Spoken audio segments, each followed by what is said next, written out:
Hello, everyone. I'm Jesus, and welcome to the next episode of The Road to Old School MTG. In this episode, I have a couple of packages here of cards for actually for just looking through it for various purposes, and but nothing expensive. It's mainly just to try different things, uh, or finish up some things, stuff like that. Right. So nothing big really. And but I think I also use this time to, since I'm getting these cards, to kind of also speak about why I'm getting these cards, the ideas that I have for them, and so on. All right. So first, let me just go into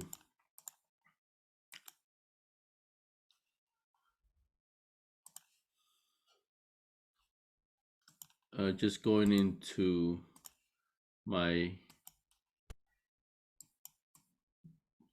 TCG player order history. So I've ordered four Mishra's Factories Gold Border. I have four in fourth edition, I believe. But similar to one of the previous videos where I had I bought additional cards just for my singleton deck, which it is right here.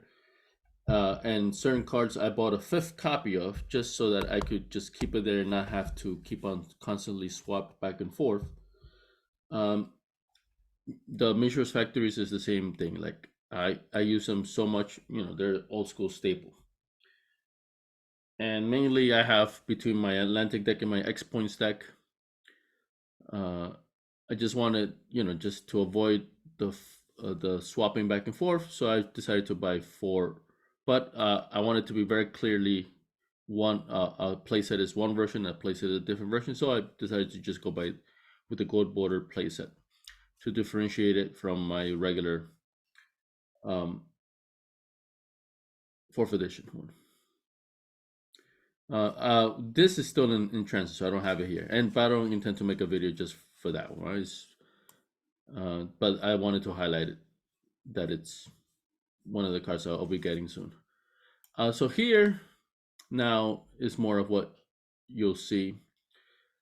Uh, the Mace of Ith is really the most expensive card here. So I believe I have three Maces of Ith. So I wanted the one more because this is the key card to a deck I want to make. I want to make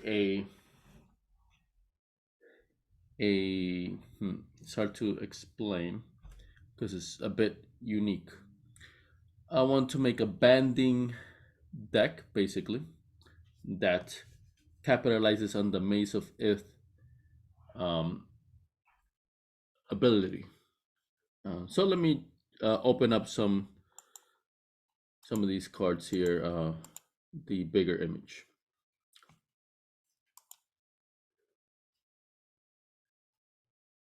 So Pikeman is just a simple 2-mana 1/1 creature, banding first strike.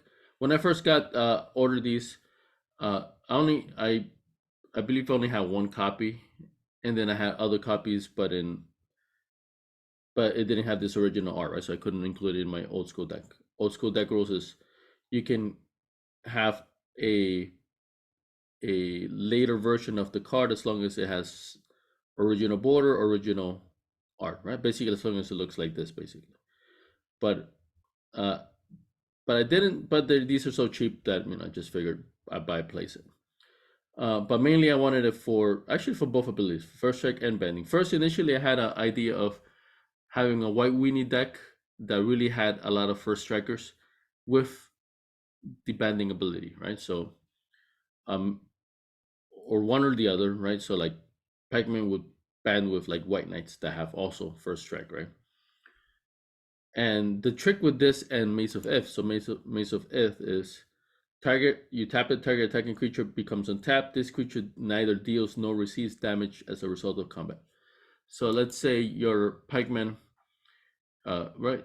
This on its own is nothing, but let's say you band it with one more or maybe a couple more creatures, right? Especially if you have ways to give other creatures banding or other creatures already have banding to begin with, right? So your band attacks. It's 2, 3 creatures, maybe more. So you attack.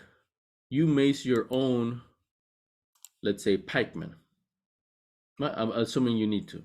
Let's say they block with Urnum, and your collective uh, power toughness of all your creatures is maybe like a 6/6, right? So it's enough to kill it, the Urnum, but the Urnum is definitely going to kill one of your guys. So uh, usually the player who does the damage to you, to your creatures, they decide how the damage is allocated. But with banding, you get to split it up how you wish. But you still got to split up the damage, all the full damage, right? So if your banders are mainly 1/1s or 2/2s, right? One of them is gonna die no matter what, right? But you could put, let's say you put all 4 damage on this one pikeman, so at least only you lost the 1/1, but then you still killed an Urnum, right? But with this, you mace your own, let's say, pikeman. So right, you were on the attack. So the pikeman will no longer receive damage, but it also won't give out damage, right? But that doesn't make it removed from combat. It does. Mace of Ith does not say target creature is removed from combat. It just says it becomes untapped and it doesn't get damage and it doesn't give damage out. So the trick is you still assign all your damage to the pikeman, and since considering he can't receive damage, is going to be basically nullified.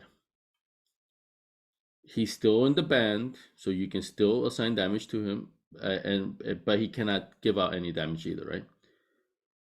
So then basically you don't lose the creature that you normally would have, and you can attack with impunity, because none of your creatures will ever die, because you will always just put all your damage to one creature, and that one creature is the one you're going to mace out, right? And you will give it all to like a pikeman, something that's a 1/1, right? That was going to deal very little damage anyway.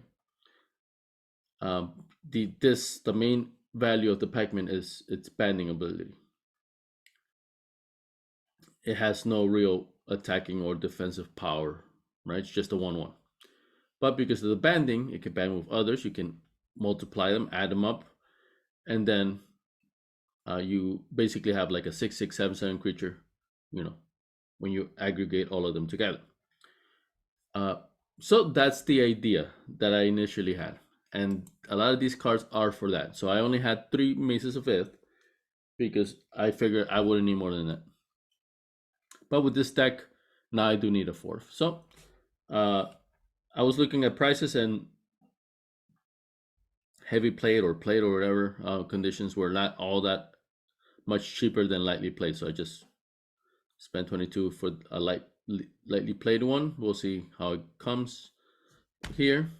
But yeah, this package is here. The top one here is in transit. I'm not going to make a video just for that. But that one is in transit.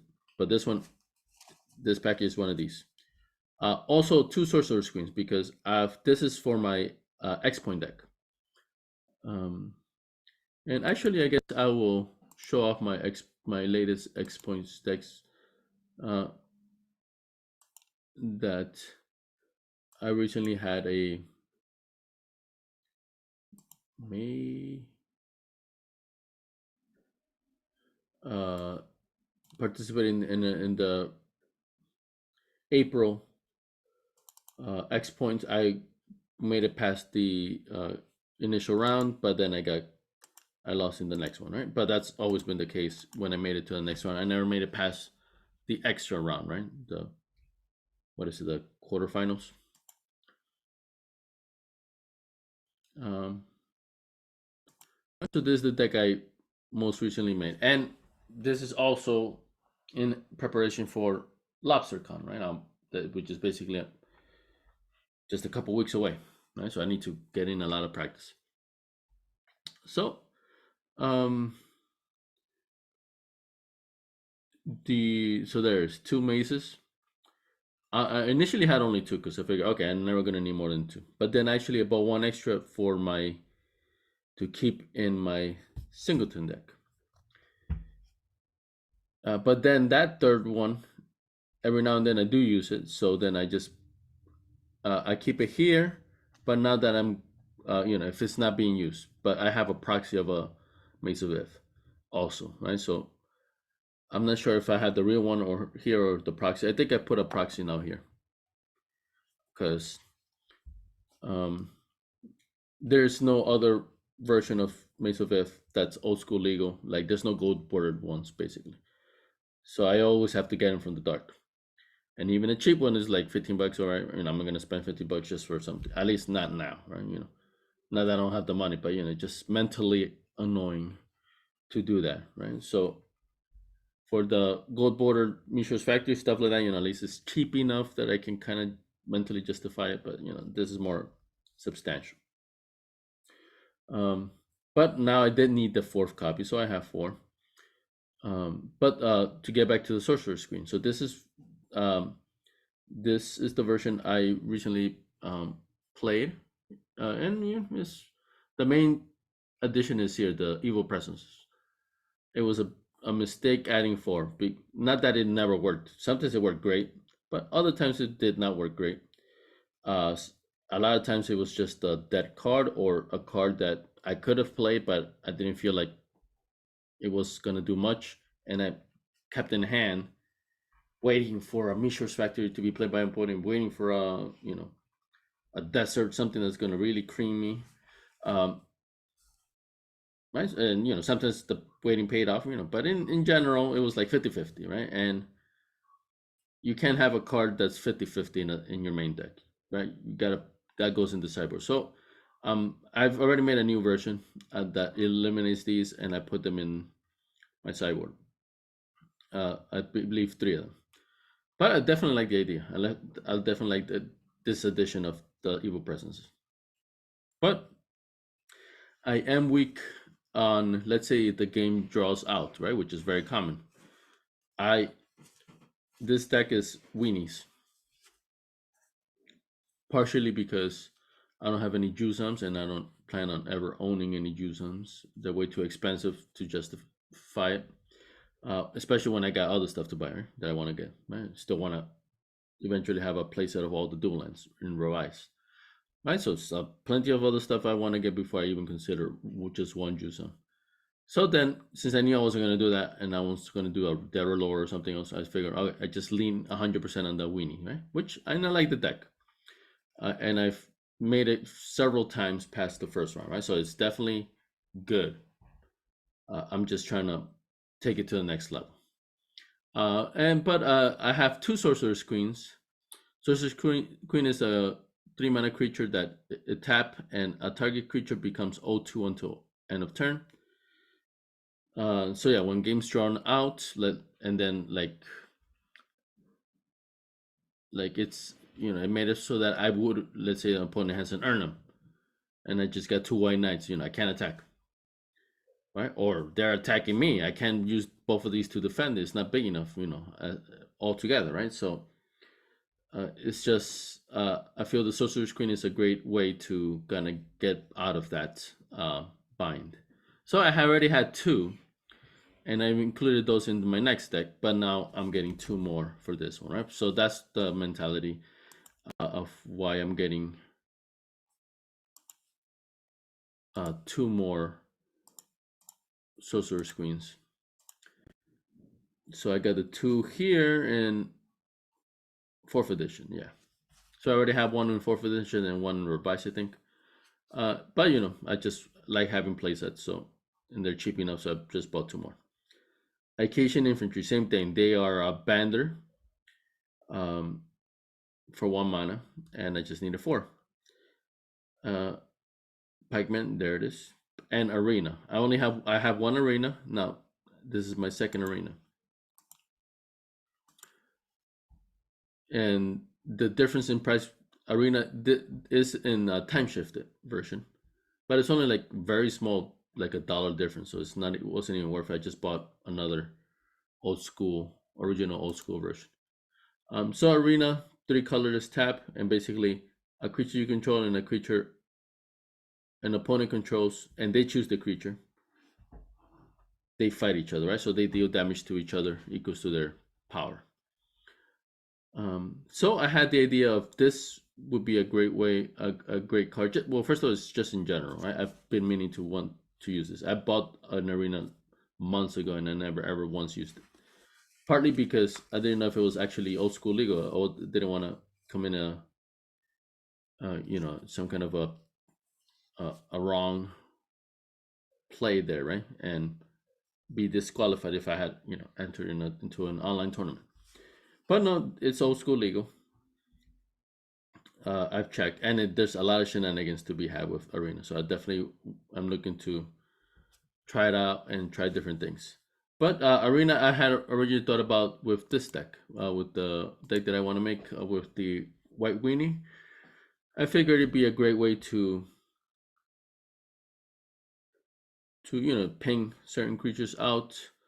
Um, yeah, but uh, uh, but this actually is morphed. I no longer plan on doing this version of a white weenie because I don't feel it's potent enough. Basically, now I'm doing a green white version that has bigger creature, right? The beefier creatures. That one has 4 Urnums, 4 spitting slugs, right? So basically, good value creatures for old school standards. In addition to the banding, right? So the white creatures will have the banding, but they're weenies. The green creatures will be beefy. So that way, I just need to band one bander with one Urnum, right? And then that's already good enough for a lot of things. Right? I felt with the weenie ones, I had to like band at least. If I just banded two but I intended to maze one out, that wasn't going to do much, right? So the more I thought about it, I'm like, that's not really going to do much. So that's the option I'm opting for, right? So that decision was already made by the after the fact, after I ordered all this. But I don't regret none of this. It's cheap and it's good to have anyway. But actually, I think all of this is being used anyway. The Pac-Man is still the weenies. So Pac-Man and Acacian Infantries they're both the weenies that I'm going to include. Sorcerer's Queen was now going to have all 4 anyway. But I just want to have a playset. Arena I still want to use. I think now actually Arena is going to be more useful in this new version of the maze deck, banding deck, because in addition to this trick of attacking with banding and then mazing out my creature, my weenie creature, I can get additional uh, hits coming in with the arena, right? So let's say I arena my Urnum, and I see they only got weenies. He has to pick one. The opponent picks who. Each player picks a creature. I pick first, I believe, and then they pick. But if whatever they have is smaller than an Urnum, then that's a good trade to have. So I figure I could do that, and then I could still do the Pikeman Maze thing, because let's say I arena my Urnum and then they arena, let's say, a White Knight, right? So my Urnum took two damage, but it killed their White Knight. Now I tag with my Urnum and Pikeman banded together. Urnum already has 3 damage on it, right? So it can take less damage before it dies. But it wouldn't matter anyway, because I was going to always put all the damage on the pikeman and then mace out the pikeman. So I just figure, this is definitely a strong way to get more value out of arena, because usually if you arena, I would, not that I've ever used it, nor has it ever been used against me, but I've figured arena, let's say you have a creature, you wouldn't attack with the same creature you used as in arena, because like I said, the opponent gets to pick, and just between those two things, between the attack and then the arena damage, your creature might die between adding those two, right? So you will probably just arena and that's it, and without the attack. But this one, it would be you'd be getting double the value, right? So at least that's my mentality. We'll see if it actually works. But it's cheap enough, that I figured it's worth the shot. And plus, it seems fun. I already had one. Arena doesn't make any mana, and this is more like the main combo is the maze and the banding. This is just the cherry on top. So I plan to put an extra one there. So that's the reason behind that here. This is for my Alice deck. So, which I did well in. I took a hiatus from Alice because I was just from work in general, just. But then when I went back, I took a several months break due to work in general from Magic. At least the playing, right? I still maybe bought stuff and stuff, um, but after a bit, I came back. But Alice took me longer to come back to. But now I'm back, and I'm happy to be back. And I made a green aggro deck. I'm in the new tournament. I only played once, but in the tournament, I only had one game. I won 2-0, but I had 2 practice games, and I won those as well against good opponents, right? So I'm happy with the deck, but I'm still just one game in the new tournament. But this is more just to supplement it and maybe consider additional cards in the next tournament, because I definitely like this deck, and I as is, and I see the potential for making it better. So just ordering 2 more Gargantua Gorillas. I had 2 in the deck. It has a big drawback, so I don't anticipate putting all 4, but maybe I might be persuaded going 3. We'll see. It depends on how the results of the tournament. Nature's Chosen, actually, I really, really wanted to put, but I didn't have any, and then the tournament already started. But I didn't also felt I had maximized the use, why I would need Nature's Chosen. But it is a great card, and so now I have a playset. I definitely anticipate using it. Maybe not all 4, we'll see, or maybe yes, but I want to have the option. So there they are. And then there we go.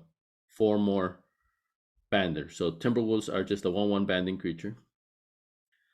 But in green, right? So that's helpful. So those are I have 12 creatures, 12 of each category. 12 banders and then 12 beefy attackers, right? For old school standards. Actually, maybe I open up Cockatrice and show the actual deck since I'm talking so much about it. So I have it in Cockatrice. I haven't created the actual physical deck yet, but that's, as you guys have known, I do this a lot. And honestly, it's been working out great. Nothing will ever replace actually using real cards, even if you don't actually play against somebody. It's just the mock games you get out of Cockatrice or any digital deck that you create. It's just not the same as actually shuffling for real. But it's still pretty strong indication, and you see the interaction between the cards that you wanted to have in your deck and so forth. So it's still invaluable, an invaluable tool. All right, so let me see if I can get that deck going.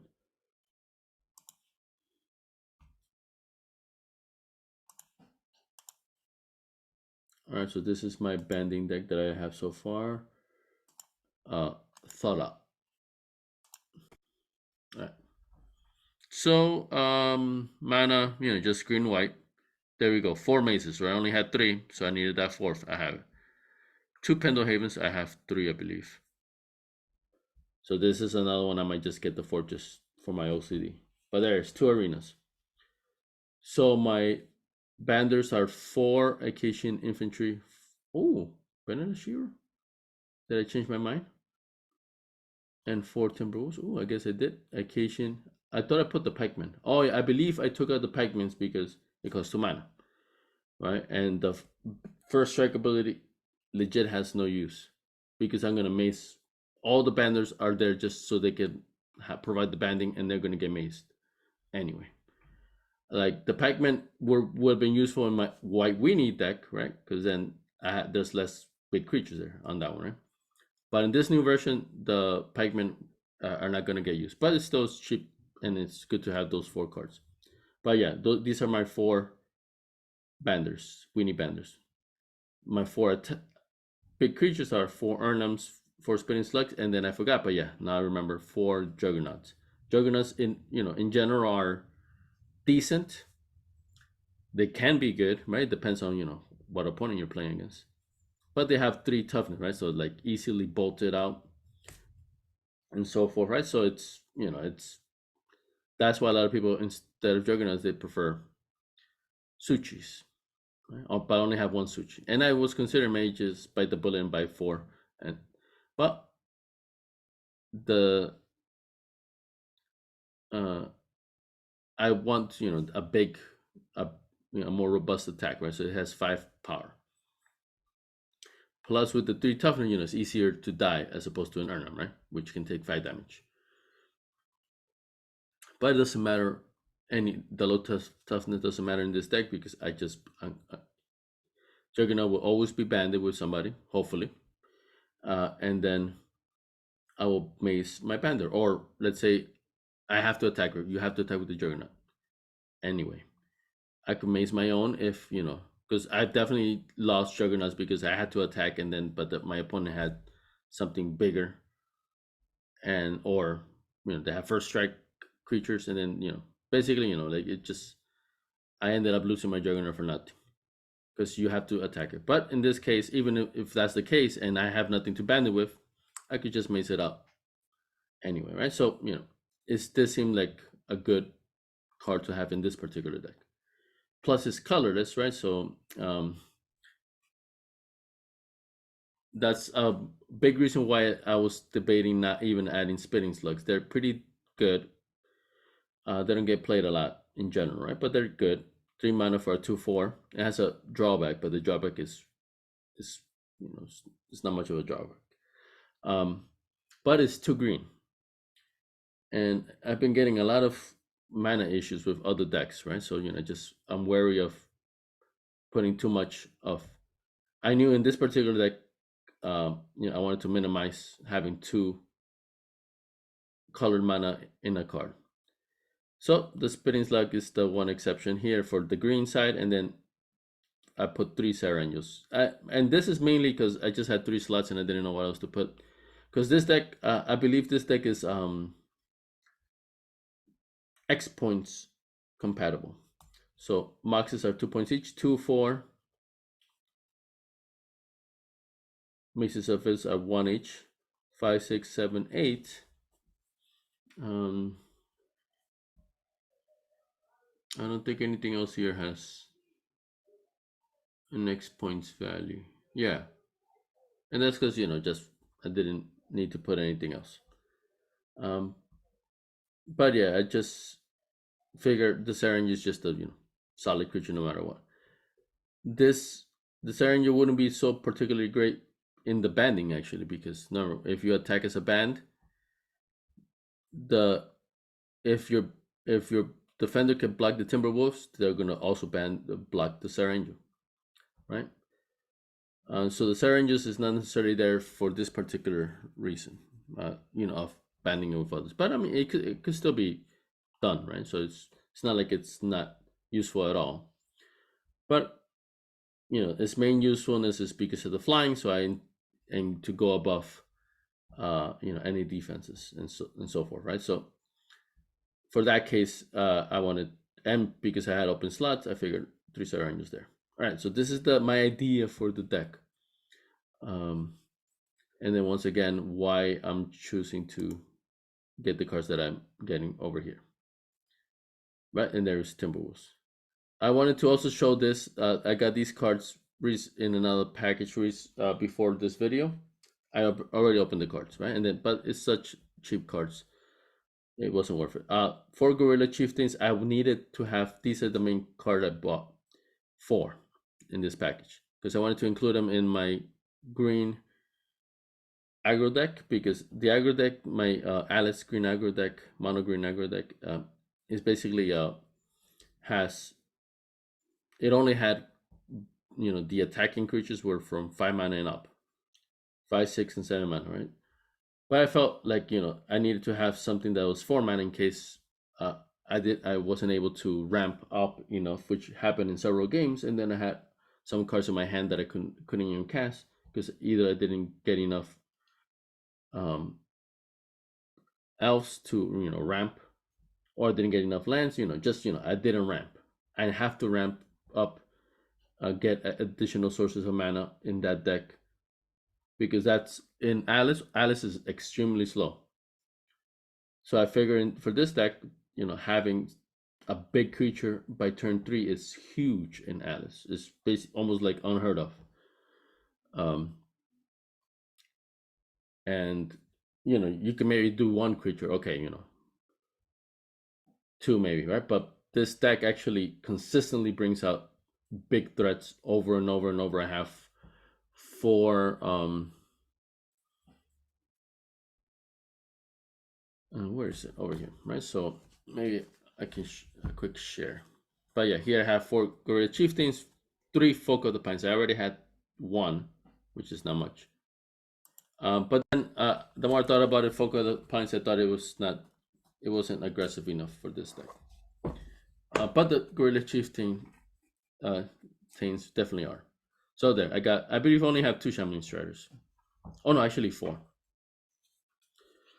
So there it is, the 4 Gorilla Chieftains. In case I don't ramp so much, I can still have these. And honestly, these cards are solid. Even if I did ramp, they could stay behind while the bigger creatures attack for defense, or they could attack as well because I'll just regenerate them anyway. So I got 4 Wendigos in it, 2 Gargantua Gorillas because of its drawback, right? So I have these big creatures, and then I got the 4 Chieftains now. So, and I have Elders here, Finer Elves. I got 2 Cases, and I got 4 Jeremiah Ancients. They're 5 mana, 2/7, but they can you can boost their power, but their toughness drops. But I would only do that if they went unblocked, right? So, and that's a great card. So you see, for Alice, in terms of Alice, right? So, and then Kesa, 2 of those. So there's a lot of ramp and big creatures for Alice in terms of Alice, but a lot of them.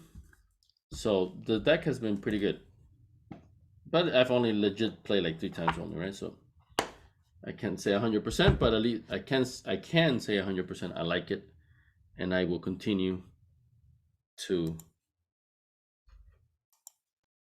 to make it better, at least for a bit more, right? So then that's what I bought these cards to here for. So I already have them.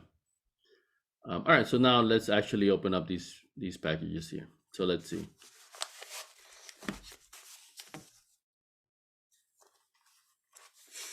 Vengeance Spiral, that's the first one. Then Next Rich Games, second one,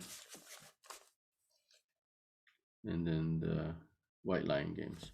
All right, so first package here, it should be 4 Occasion Infantry, 2 Sorcerer's Queen, 1 Arena, 1 Maze of Ith, 4 Pac-Man, everything in good condition except for only the Arena I bought in moderate play. All right, well, let's see how that comes out.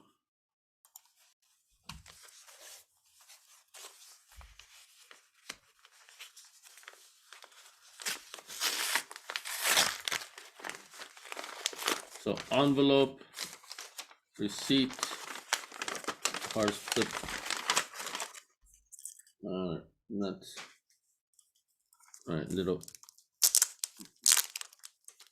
plastic wrapping. I guess I was gonna say I thought the expensive card, the Arena, would be in here.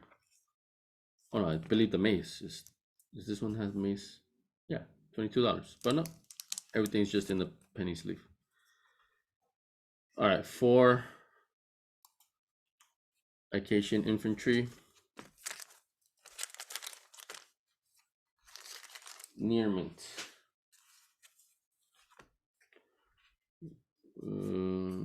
Little lip on the corners, but I think that's just from manufacturing. Yeah, these are near mint, and yeah, this awesome art from Edward Beard Jr. I always love that art, but I just the creature's not good. It's not horrible, but it's not good. All right, so that's perfectly fine. 25 cents each. I have two sources screen light play condition from 4th edition. Yep, look nice. They look better than the ones I have. Yep. So it's cool to have to place it. All right. Arena.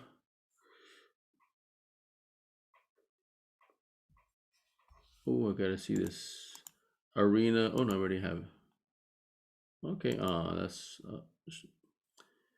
so it's a moderately played. Honestly, the card is really nice, but I see why it says moderately played. And on the face of it, and the camera will be really bad to get it. Actually, yeah, you see a little indentation right here, and actually, that little white spot there is not in the art. That's actually it got the face of the card got damaged. I guess either some kind of a pointy object actually made a hole. Well, it took off the surface of it. Let's compare it to the real, to an actual image of the card. Zoomed up image. There it is. This one has a little white dot right here, and it's not supposed to be there, right? So I don't know if that's moderately played, if that qualifies as damage. Technically is like, but I don't know. It's like very smooth, so it's a little weird, or maybe I'm wrong. But I mean, just comparing it to that, there's that little spot, and so we'll see. But honestly, that's just me showing what I notice. But the card itself is perfectly fine. So just trying to nitpick here. But that's fine. The Math of Ith, light played. Nice. Yep. Very off center. But that's gonna happen. And then 4 Pikeman near mint. Man, the dark looks awesome compared to, honestly, even Falling Empires looks great as well. But yeah, just a little bit more bolder, the white in the dark. Boom. Very nice. Happy with this. Thank you, Finch and Sparrow. So perfectly fine for all these cards. Now, next one. Actually, I guess might as well show off the listing one more time. So Occasion Infantry, 25 cents each. Got the full playset. Sorcerer Queen, 74 cents each. Light play, 2 light play. Infantry was near mint. Arena MP for almost $7. The card looks fine. Has a little speck there. No biggie. The Math of Ith is definitely light play. It looks solid. Happy to pay this price, $22. And the 4 Pac-Man, 25 cents each. Bought the playset. So here. So this Alice, 2 Gargantua Gorillas, light played, near mint for 4 Nature's Chosen. Gorillas, they go for different prices. Like sometimes for several dollars. So since I was in no rush to get the playset, because I didn't intend to put more than 2 anyway, I was waiting until I got, because I didn't feel like it was a card worth several dollars. But then I found out. I waited, and yep, I got another good deal there. And then I snagged the Nature's Chosen as well. All right, so just a plain white envelope, and it's in a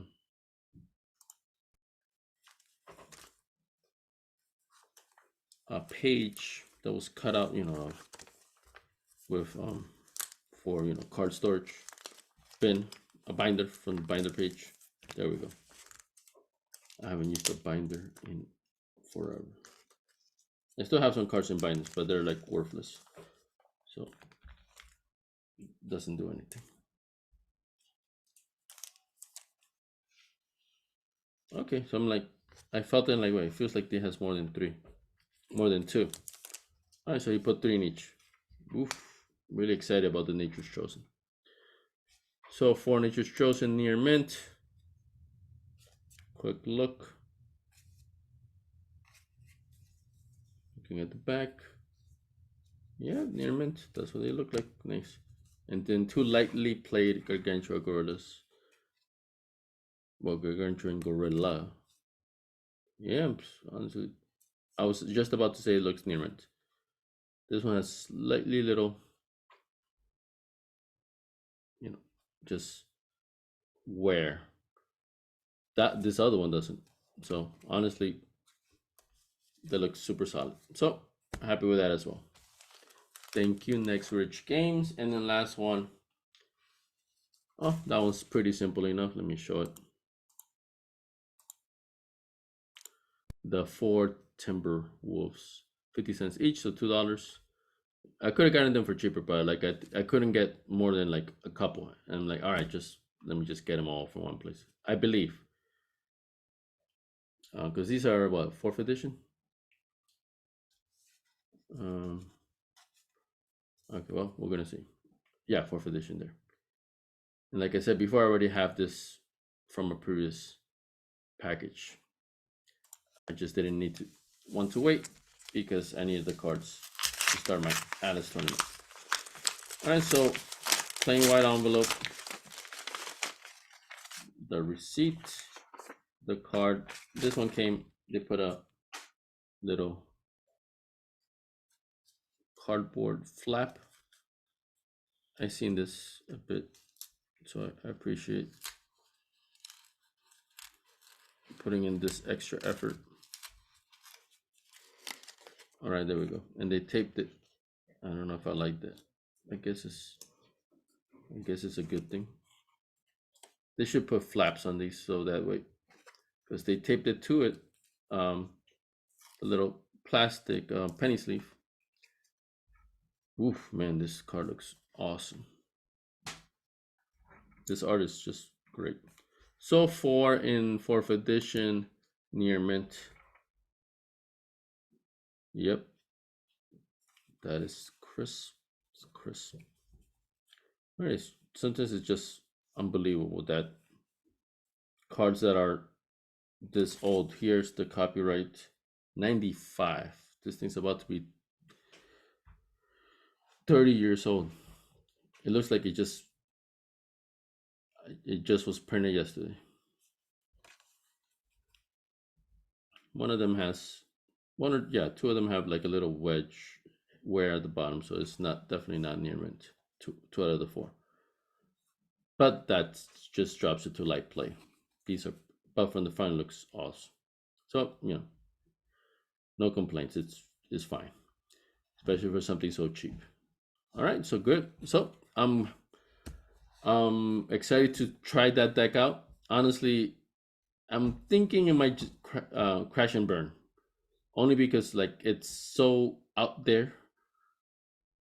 Neither of those two things get used. The Maze of Ith banding combo that and I'll tell the story of that. So let's say like I was saying, I have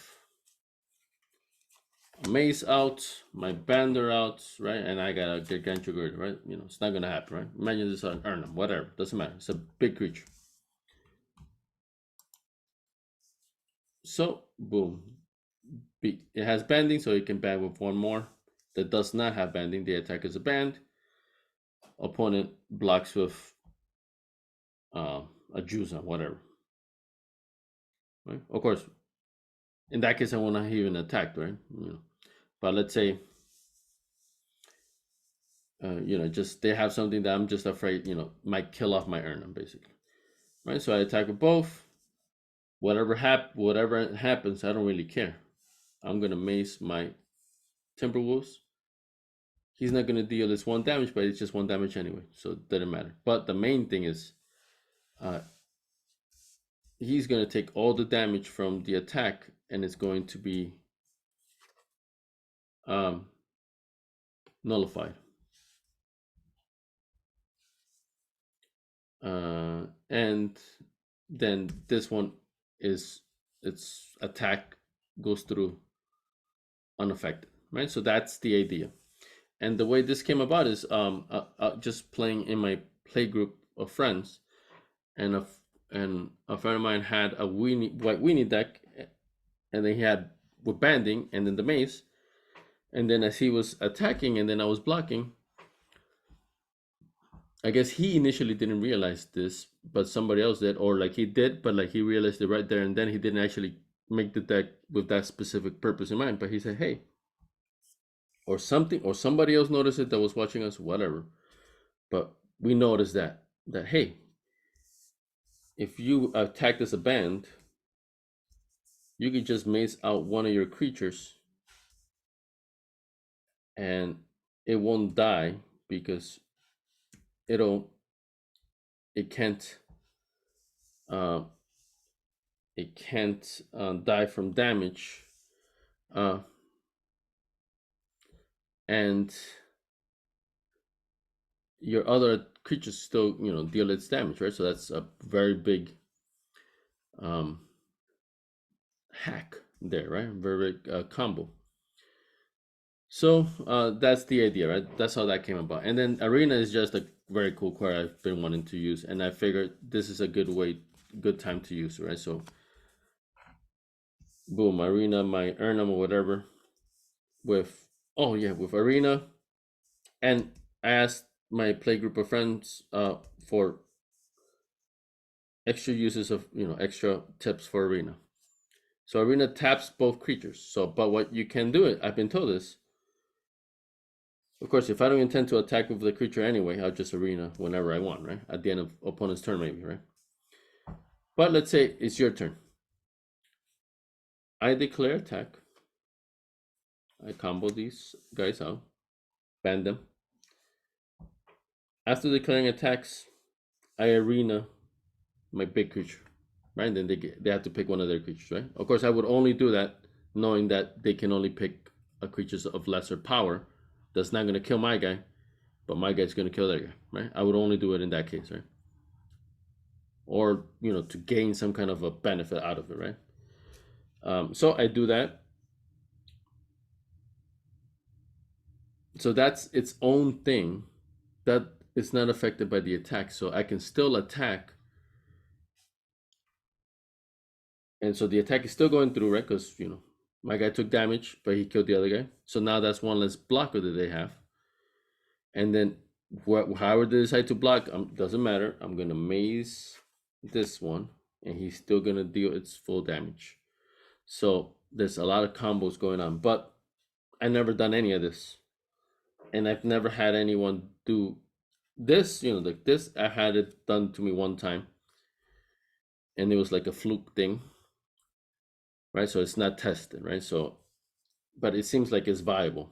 The only thing is, like, this card actually says creature neither deals nor receives damage as a result of combat. So it cannot receive damage. So maybe the timing of when I mace it is crucial.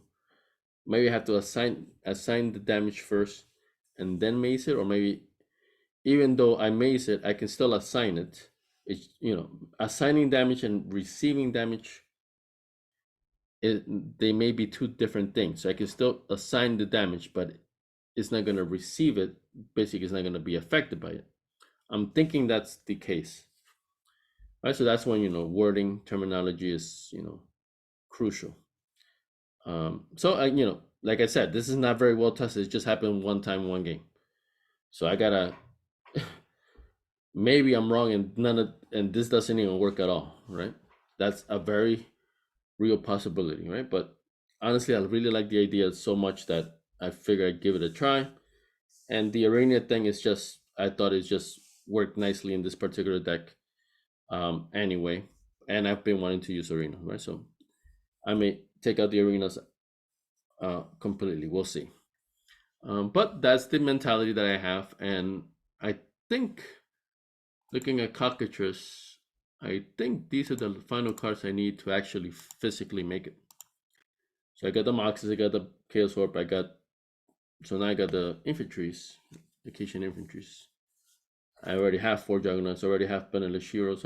Now I got the Wolves. I have Spinning Slugs. I already got the Sarahs, Disenchanted. I got the Dual Lands. Now I have four Maces. I already have Pendle Havens. And now I have two Arenas. Yeah, I can make this deck. So I might just make it for fun. Low stakes, no tournament yet or anything like that. But I do like the idea, and this is way out of left field. It's very unique, and so it's that's why I was particularly enthused to make this deck. And in the future, I'm sure I'll talk about what I've results I've gotten out of it and so forth. All right, but other than that, that's what I wanted to cover for today. Thank you.